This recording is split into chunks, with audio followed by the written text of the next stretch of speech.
Vamos a ver si continuamos con el tema que llevábamos entre manos. Nos falta un ratito para la comida y vamos a echarle unos minutos de consideraciones acerca del tema. Hay un tema que es difícil, que es el tema del yo. Pero el tema del yo nos resuelve muchas cosas. Está el tema de qué relación mantiene el yo visto, que llaman a veces el yo objeto, y el yo que ve, que llaman el yo sujeto. Yo me veo a mí mismo, yo me estimo a mí mismo, yo pienso en mí mismo. Todo eso habla de una relación con el yo, de una relación. En el yo es una relación. Yo me aprecio a mí mismo. Yo me detesto a mí mismo. Yo quiero hacer de mí tal cosa. Hay a veces una cierta confusión. No lo sé si se puede hacer así. El yo visto. ¿Qué es el yo visto? El yo visto es como un yo pasivo. Pasivo en el sentido de que recibe las determinaciones del yo activo. Hay un yo que decide y hay un yo que obedece. Hay un yo que propone. El que propone es el pasivo y el que decide es el activo, es el yo activo. Dicen los psicólogos, el cuerpo se representa a nivel psicológico. Bueno, es una manera de decirlo. Pero lo que quiere decir es que lo que es biológico se representa a nivel psicológico, o quiere decir que lo biológico directamente no determina, ni siquiera se presenta como biológico. Todo parece, yo no lo sé, porque todo eso es, incluso hasta las cosas más elementales biológicas como un dolor, no tiene camino hacia la exterioridad, hacia la decisión, hacia la representación, no tiene camino directo. Todo pasaría a través del cerebro y es el cerebro el que lo presenta, y por eso por eso nada escapa al control. Por eso hay a veces cosas tan difíciles como que un dolor, por muy intenso que sea, a veces se puede no sentírsele, se le puede no sentir, porque si desconecto el cerebro, si el cerebro desconecta, la pierna, por mucho que duela, no es más que la excitación de un nervio, pero si el nervio se ha desconectado, la pierna se vuelve insensible.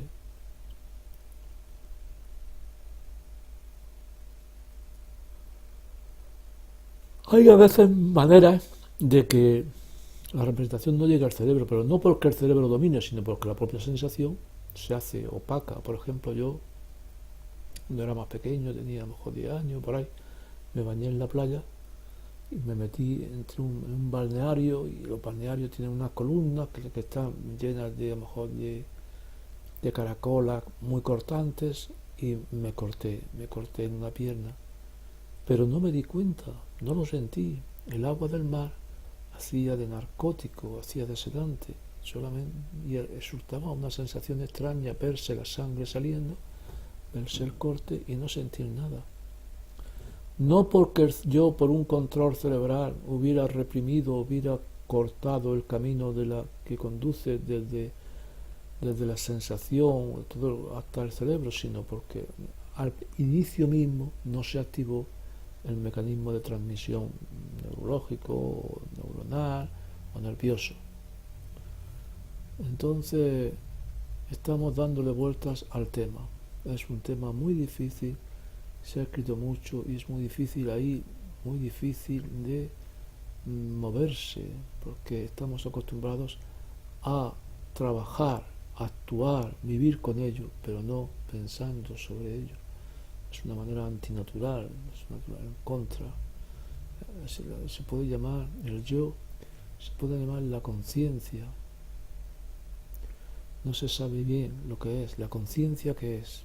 Conciencia es, parece ser, que esa parte del yo, porque cuando yo digo yo, el yo pues, parece que quiere decir todo. Yo tengo cuerpo, el cuerpo va incluido con mi yo. No digo yo. Yo pienso, yo digo, yo ando, yo como, yo bebo, yo sueño, yo descanso. Dentro del yo está mi cuerpo. Esa es una visión del yo. Ya llevamos 4 minutitos. Esa es una visión del yo, un lenguaje del yo, una manera de expresar el yo. Y luego está el yo activo.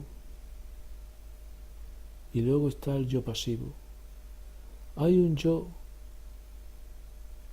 que propone: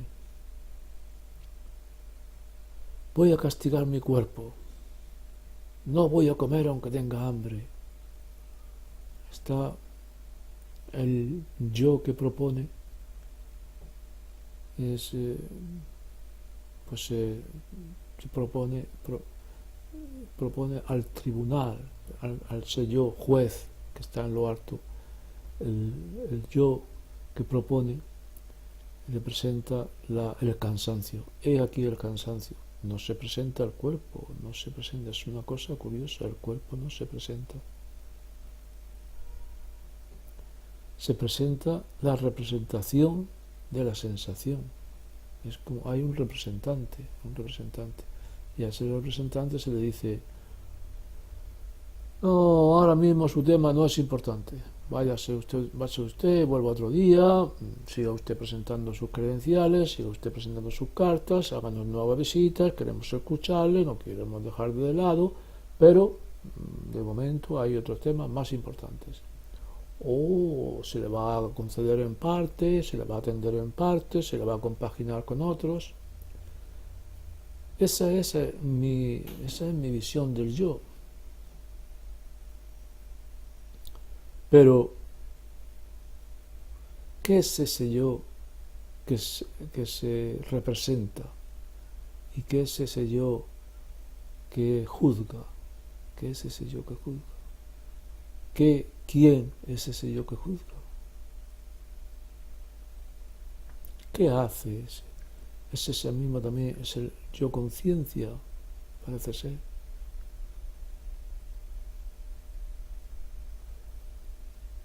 Pues el tema está difícil.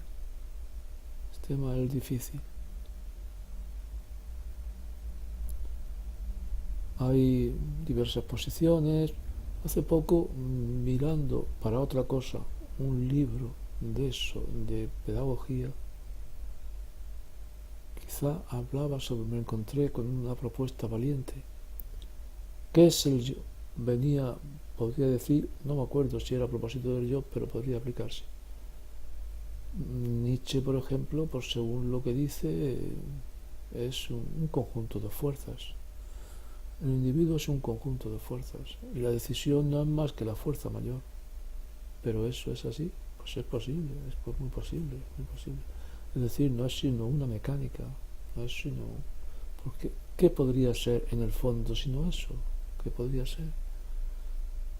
Porque decimos, es que yo pienso y valoro, sí, pero es por eso mismo, eso es valorar, eso es el peso de la energía eléctrica contenida en las células. Lo que pasa es que el asunto es tan complejo que entonces parece libertad, pero no puede ser en otra instancia, en última instancia, no puede ser sino energía eléctrica, energía química, no puede ser sino otra cosa, presentado de la manera que ustedes quieran, con todos los avalorios y todos los acompañamientos, pero es que no podría ser otra. O quizás sí, yo no lo veo. Bien, pero el yo es algo, diríamos, que decide con arreglo a ciertas normas, a ciertas composiciones, es una visión que valora y que mira, es algo, tiene una cierta entidad. Está por una parte las proposiciones, digamos, que vienen de ciertas entidades, por decirlo así, del cuerpo, presenta su hambre, presenta su sed, presenta su cansancio, la realidad presenta su exigencia, sus proposiciones, sus recomendaciones, la moral, que es la sociedad, presenta también sus propuestas, y presenta a un yo decididor, a un yo juez. ¿Qué es ese yo? ¿Qué es ese juez?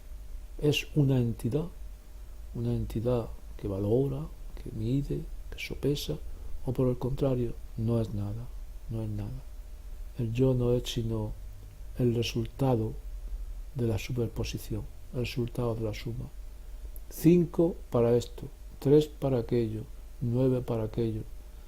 Fuerzas positivas, fuerzas negativas, fuerzas a favor, fuerzas en contra, dan una resultante. Fuerzas en distintos sentidos dan una resultante, que es la actuación, eso sería un planteamiento no libre.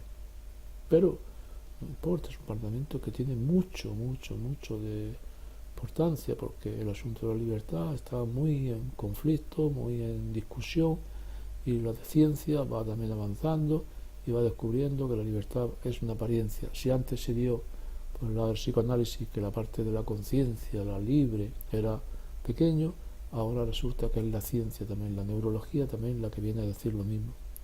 Usted, cuando decide libremente, ya ha decidido no libremente, inconscientemente, antes incluso. Ese es el asunto del yo, el asunto de cómo se relaciona, cuál es la estructura, cuál es la composición, porque el yo tiene varias cosas. El tal yo decididor, que llamamos el yo decididor que puede ser muy fuerte, puede ser muy débil. Eso son toda la historia que nos da, la historia de las actuaciones humanas. Son toda la historia de la rebelión contra el sexo, historia de la religión, la incorporación del dominio, es una rebelión del yo, o de una parte del yo. El yo. Decimos el yo, pero el yo que decide. El yo tiene unas fuerzas para llevar a cabo el yo decididor tiene unas fuerzas para llevar a cabo sus propósitos. Pero esa fuerza puede equivocarse. El yo puede equivocarse. El yo puede plantearse desafíos a los que no puede hacer frente. Entonces, puede decir, bueno, voy a reprimir mi deseo sexual, por ejemplo, o voy a reprimir mi hambre, o voy a trabajar hasta caer desmayado. Entonces, ¿qué se plantea? Normalmente se plantea como un conflicto de dos fuerzas. Yo contra el cuerpo. Esto es lo que siempre se ha visto del alma y el cuerpo. El cuerpo por una parte y el espíritu por otra. Pero ¿es verdaderamente el espíritu? Si nosotros que no creemos en el espíritu, tiene que ser otra fuerza. ¿Qué fuerza es la otra? Bueno, porque a la conciencia, al yo directorio, al yo decididor, al yo juez, al yo sujeto, al yo activo, a ese yo no solamente acuden fuerzas físicas, fuerzas biológicas, acuden también fuerzas espirituales. Porque el yo todo se hace a nivel cerebral. Aquí en el cuerpo no está presente. El cuerpo manda señales y esas señales se representan a nivel, en el cerebro hacen su representante a otro nivel, lo representan a otro nivel, no hay directamente. Entonces el cuerpo tiene, digamos que hay una necesidad de unas presiones de un tipo y otras presiones del otro. Pero, por ejemplo, pues puede ser el ansia de espiritualidad, el ansia de belleza, el ansia de cohesión. Por ejemplo, el espíritu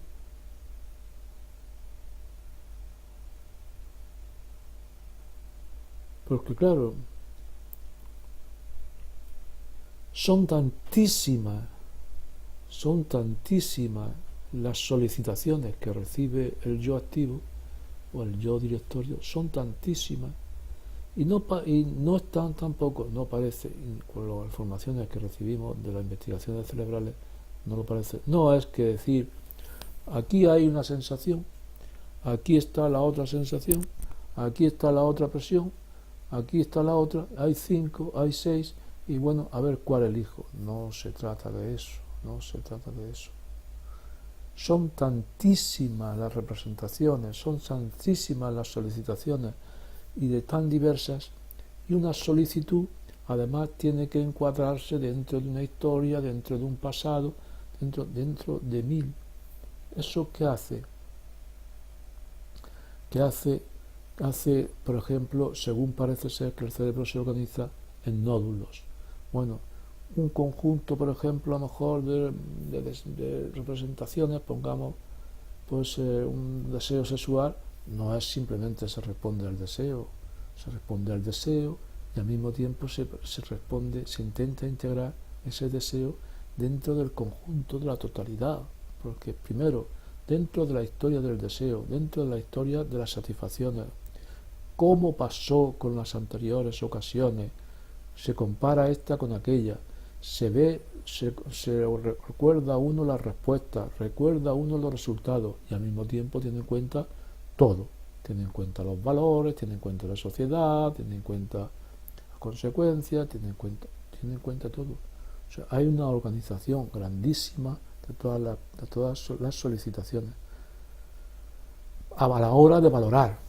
A la hora de decidir, no se decide a pelo, tú, 1, 2, 3, 4, 5 entre la 1, no, sino que eso se organiza posiblemente en cascada.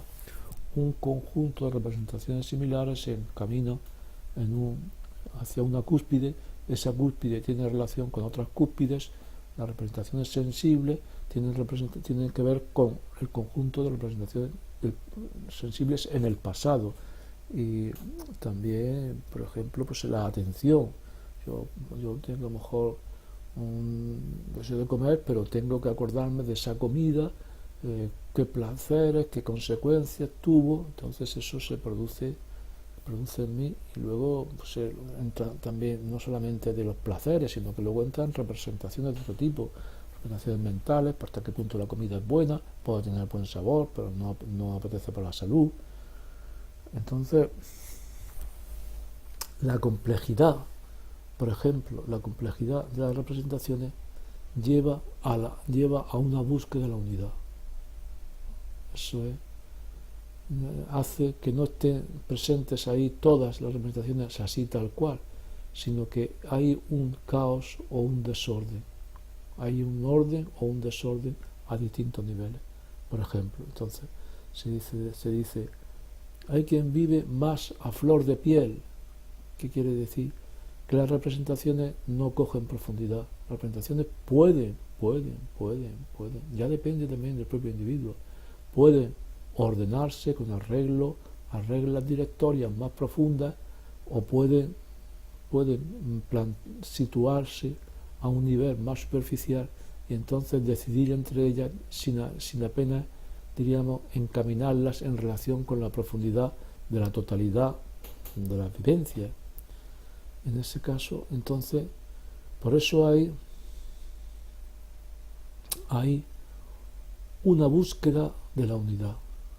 O sea, hay una satisfacción en la búsqueda de la unidad, que es la búsqueda de una coherencia o encontrar otros motivos en nuestro interior más profundos que nos ordenan nuestro comportamiento y también nos guían.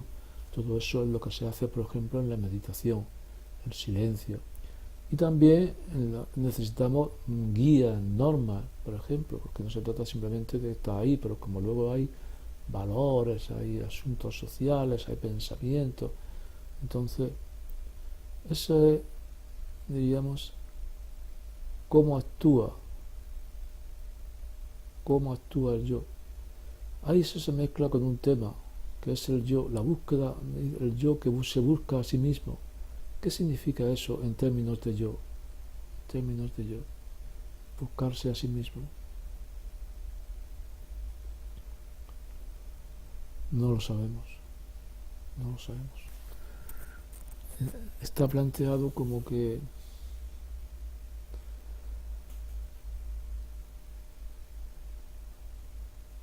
se sale de sí mismo para volver a sí mismo. Y algo hay de eso. Un asunto muy interesante. A mí me parece muy oportuno, muy adecuado, muy acertado. Ese es un asunto humano. Solamente saliendo, solamente perdiéndose, se encuentra. Entonces, eso es el asunto. Planteado simplemente de un punto de vista humano general, sencillo. Posiblemente un asunto cerebral, no otra cosa. Tenemos toda la organización de los datos, pero ¿cómo darle a nuestra personalidad, que está en nuestro cerebro, una profundidad? Necesita experiencia. La, la, la, sin, sin los datos de la experiencia, no puede. Entonces, hay una tendencia hacia qué es lo que es el sí mismo, el sí mismo. ¿Qué es el sí mismo? Pues es, digamos, la organización de los datos, pero es una organización de datos en profundidad que necesita datos y por eso necesita la organización externa y que es de tipo individual, porque es de tipo individual. En él pueden tener, como siempre hay, representaciones de tipo social, pero la marcha se hace individual. Solamente el que se pierde se ganará. O a veces un escritor que escribía mucho de periódicos decía: he escrito tanto, me he ido muy lejos para acercarme a mí mismo. Bueno, pues tenemos que pensar eso desde un punto, no de una cosa así como lo piensa Hegel. Bueno, el espíritu que se sale de sí mismo para encontrarse a sí mismo, sí, en términos humanos, simplemente humanos naturales, cerebrales, biológicos, evolucionistas. Ese es mi planteamiento. ¿Para qué se necesita eso? ¿Por qué se necesita eso? ¿Para qué es bueno eso? ¿Qué función tiene? No tiene más otra cosa. Y bueno, como nos falta poco tiempo, ese es el yo problemático. Falta poco tiempo. Estamos al mismo tiempo con el tema de cómo se relacionan dos yoes. Entonces hemos visto en otros capítulos cómo esos yoes se planteaban siempre en una lucha de poder. Eso es lo que decía Hegel, el amo y el esclavo. Eso acaba necesariamente en un amo y un esclavo, que eso es terrible, eso habría que pensarlo bien y pensarlo de nuevo. Acaba en un amo y un esclavo. Porque son palabras, y Hegel es muy rotundo con palabras. Aquí está el amo, aquí está el esclavo. Eso es un asunto. Eso más bien pasa, como se piensa decir, por el asunto de la homosexualidad, heterosexualidad. No hay, casi es raro la homosexualidad pura o quizás la heterosexualidad pura. Quizás. Hay variaciones y hay intermitencias y hay niveles. Un tanto por ciento de esto y un tanto por ciento del otro. Pues así posiblemente sea el amo puro y el esclavo puro. Entonces sería quizá difícil de encontrar. El amo es esclavo, de alguna manera. Bueno, eso lo dicen que depende de la cosa porque se hace a través pero no solamente de la cosa, sino que quizá en su propia relación, depende también de otra persona. Ese otro tema que es el tema de las relaciones entre las personas. No nos vamos a meter con el tema del trabajo, porque el tema del trabajo de por sí ya es un tema. Nos vamos a meter solamente a lo mejor de tipo relación, como aquel que dice fuera del trabajo, que a mí me parece más interesante, bueno, no más interesante, sino ahora, más cercano ahora. El tema del trabajo hay que considerar el comercio, en fin, lo que es la producción, lo que es la utilización de un hombre por otro, un hombre como medio. Yo te pago, tú me trabajas, yo te doy. Pero hay otra manera, una manera también de relacionarse, que es que los hombres tienden a la cumbre. Eso estamos siempre en el mismo, que eso es lo que Hegel llama el reconocimiento. Tienden a la cumbre. Yo soy el que sabe, yo soy el que vale, yo soy el que está con la verdad, yo soy el importante, y tú no, y tú no. Eso es bueno. O por lo menos dejémoslo de primer punto, como esta parte primera. Yo soy el importante, yo soy el que dice las cosas más oportunas, más verdaderas, yo me manejo mejor, yo sé mejor. Entonces eso es lo cotidiano. Incluso en la historia de la filosofía no hay sino, nunca se le ha dado una explicación. Hegel lo ha interpretado como una cosa histórica. El espíritu se encarna en diversas figuras y va tomando distintas filosofías, pero sigue siendo la cosa confusa. ¿Por qué cada filósofo detesta a los demás y se plantea de que lo suyo es lo bueno y los demás es malo? ¿Por qué? Es que incluso, aunque fuera bueno, tiene la tendencia a configurar otra cosa alternativa para destacarse él. Eso quiere decir que no se trata del asunto, lo de menos es el asunto. Y lo vemos también en muchos detalles pequeños. Si nadie va a la playa porque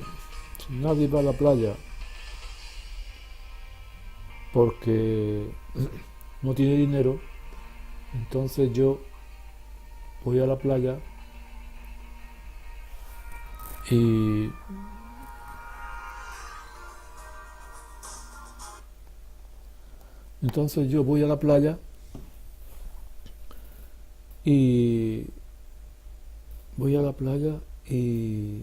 y soy importante. Si soy más importante que lo otro, porque lo otro no puede. Si empieza la gente a ir a la playa, entonces yo ya no soy importante. Entonces necesito otra posición que destaque mi posición frente a los otros, que desvalore a los otros y me valore a mí por encima de los otros.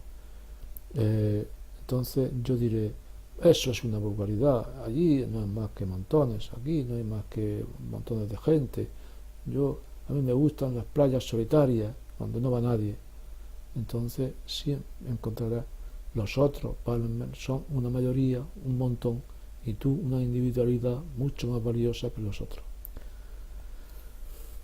En política se toman posiciones solamente porque tienes que diferenciarte, tienes que presentar otra cosa. Si hay un partido toma una posición, el otro no dice, bueno, esa posición es buena o mala, sino que la considerará, pero también considera si esa posición cuál es la posición alternativa que yo puedo ofrecer. Y entonces casi me tengo que cerrar antes de haberme metido en el tema. El tema era el poder que se da, que se busca, el reconocimiento que se busca, fuera del trabajo frente a los otros, no está necesariamente unido a la opresión, o como dice Hegel, sino que hay distintas formas de presentárselo, dos formas que están unidas a la clase social, a las clases sociales. La clase social baja eh, se levantan un individuo sobre otros, o se levantan los individuos aplastando, rebajando a los otros. Y la clase social alta, los individuos se levantan por el aprecio de los otros. En la clase social baja se dice: tú no vales, yo sí. Tú lo que tú dices no vale, lo que yo digo sí vale. Tú no sabes hacer las cosas, yo sí. Entonces, yo sí, yo me levanto por encima de ti, rebajándote a ti. Y en el otro planteamiento es: tú eres estupendo, tú eres buena persona, tú eres extraordinario, yo te atiendo, yo soy amable contigo, yo soy educado contigo, yo tiendo a darte satisfacciones, a que estés a gusto. Es decir, yo hago un camino positivo hacia ti, y ese camino positivo te hace que tú tengas una visión positiva de mí. Entonces yo soy valioso, yo soy importante para ti, no a base de algo negativo, de oprimirte y rebajarte a ti, sino de yo, al subirte a ti, al estar a tu servicio, al valorarte a ti, tú me valoras a mí. Son dos puntos de vista muy diferentes